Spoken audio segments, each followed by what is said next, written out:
விடியல் தரப்போவதாக சொன்னார்கள். ஏழைங்க கண்ணீரை துடைக்கப் போவதாக சொன்னார்கள். இவர்கள் சொன்னதை நம்பி ஓட்டு போட்டுவிட்டு தாகம் தணிக்க குடிநீர் குழாயை திறந்தேன். மலம் கலந்த நீர் வந்தது.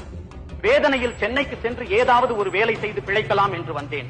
நான் வந்ததோ டிசம்பர் மாதம். சொல்லவா வேணும், பெய்த கனமழையில் பல அப்பாவி மக்கள் பலியான நிலையில் நான் உயிர் பிழைத்ததே பெரும் பாடாகிவிட்டது. இலவசமாக பேருந்து பயணம் என்றார்கள். அதை நம்பி பேருந்தில் போன என் தங்கையை பார்த்து ஓசி என்று ஏளனம் செய்தார்கள் இந்த விடியல் ஆட்சியாளர்கள். கூலி வேலைக்கு சென்ற என் மாமாவோ கள்ளச்சாராயம் குடித்து உயிரிழந்தார். ஏன் இன்னும் மதுவிலக்கை அமல்படுத்தவில்லை என்று கேட்டேன். மாநில சுயாட்சி பேசும் விடியல் ஆட்சியாளர்கள் மாநில பட்டியலில் உள்ள மதுவை மத்திய அரசுதான் ஒழிக்க வேண்டும் என்று கூச்சலிட்டனர். வேதனையில் தனிமையை தேடி மலைப்பகுதியை நாடி சென்றேன். அங்கே மலைகளை காணும். கனிம வள கொள்ளையர்கள் மலையை களவாடி விட்டார்கள். வேதனை இன்னும் என் மனதை ரணமாக்கியது. என் வேதனையை போக்க களை பறியாமல் உழைக்கும் விவசாயிகளை பார்க்கலாம் என்று சென்றேன். மகனின் ஆசைக்காக கார் ரேஸ் விடும் இந்த விடியல் ஆட்சியில் விவசாயிகளோ தாங்கள் விளைய வைத்த நெல் மணிகள் மழையில் நனைவதைக் கண்டு ரணவேதனையில் துடித்தார்கள்.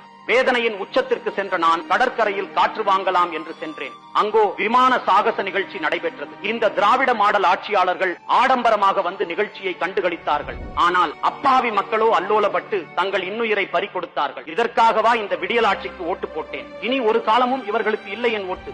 இதுவே நான் இவர்களுக்கு வைக்கப் போகும் வேட்டு.